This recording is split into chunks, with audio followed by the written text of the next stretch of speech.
This was not the video that was supposed to go out this week. I have created and recorded and written out the topic that I was going to be discussing this week, at least a month ago. And then it hit me that this week is going to be, my newsletter will be going out the same week of my 15th sobriety date. And it just seemed like the moment shouldn't go unpassed. And I've been doing a lot of reflection, as I do every year when I come upon my sobriety date, and particularly this year with it being one of these big round milestones. 15 years is wild to me.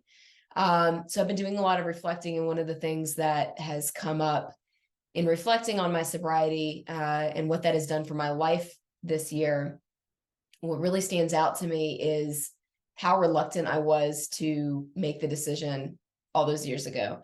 When I went to treatment, it was not by choice. It was not by my own admission of lack of control. It was other people in my life who had intervened and plucked me out of my situation and drove me 6.5 hours down south and left me at a treatment center. It was not my choice. And my God, did I buck the system there for months on end. I was in an extended long-term treatment center for over a year and did not crack for quite some time. I'll put it that way. And it wasn't until I was sitting with a counselor and we were having a conversation about my fear, my anxiety, my nervousness about attempting to continue to live a sober life, that she posed in some way, shape, or form, and I'm going to get the phrasing wrong, that she posed the question of, is it possible that I was terrified of living an abstinent life, but that I actually had no clue what living in sobriety actually meant? And that I was clinging to this old idea, this notion that I can't possibly live without drugs and alcohol, which, to be frank, felt very, very true. But hadn't fully considered that there was a completely different alternative that I didn't know existed, which was sobriety. And because I'd never experienced it, I couldn't imagine what that might be like. And so I rejected the whole thing outright, assuming that I understood what it was going to be. And that was a really interesting concept. I still wasn't really willing, to be fully transparent here, to adopt that idea and to agree with her and to say that, okay, fine, you win. But it did crack something in my facade just enough that I decided that I was willing to prove them wrong. And what I mean by that is there's a ton of suggestions and treatment modalities that they recommend for you while you're in treatment. Attend 12-step meetings, practice prayer and meditation, journal, conduct a self-inventory, all kinds of stuff. Participate in the therapy groups that you're a part of.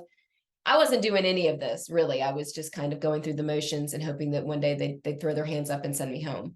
And so I made a decision at that point that day that I would play all in to prove to them that it wouldn't work for me, and that what I believed to be true was actually true, that this was going to be a miserable existence and that I would need to rely on drugs and alcohol in order to survive. And I guess since we're sitting here now 15 years later, you can imagine how that story actually panned out. I did all of the things that they suggested. I did them fully to the T. And here we are 15 years later. I haven't found it necessary to attempt to drink or drug again. It worked. And what has been so interesting to me in reflecting on that during this time, this sobriety date, this trip around the sun, is how many other decisions I've had to make that were difficult in my life, many, that pale in comparison to making that particular decision. Because I made that difficult decision and it panned out, it gave me so much more courage and faith and trust in myself and those around me that perhaps their suggestions weren't full of crap and that I could take them at face value and see what worked. And therefore, the other difficult decisions I've had to make, divorce, moving, changing careers, have been much easier. And it makes me think that I know that it's not just those of us who are in recovery from drug addiction who have made a very difficult decision that has shaped who they have become. And what I'm encouraging us to think about in celebration of my 15th year of sobriety is to pause and reflect on your sobriety-like decision, whatever it was in your world, in your life that seemed wildly difficult, wildly insurmountable, incredibly dangerous, Maybe you've experienced a divorce or leaving a difficult relationship. Maybe you have changed career paths and it was putting everything on the line at the time, making a massive move across country or out of state, whatever it may be.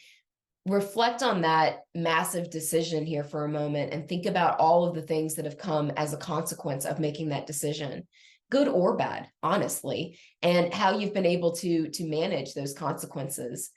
And with all of the strength and resilience and courage and faith that that decision brought you, are there decisions that you're sitting on right now that perhaps we're still living in those old ideas of it can't be, I can't do it, it's too scary, it's too big, that if instead, if someone said, here's how I did it, and we took that at face value and moved forward with it, what might actually happen in your life?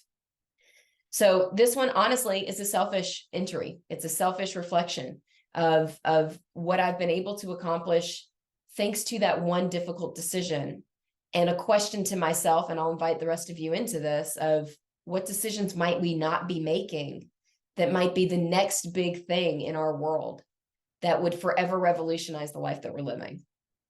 So take it or leave it. Happy 15 years to me. If anyone else is out there struggling or happily living in sobriety, congratulations to you as well, and seek help if you need it.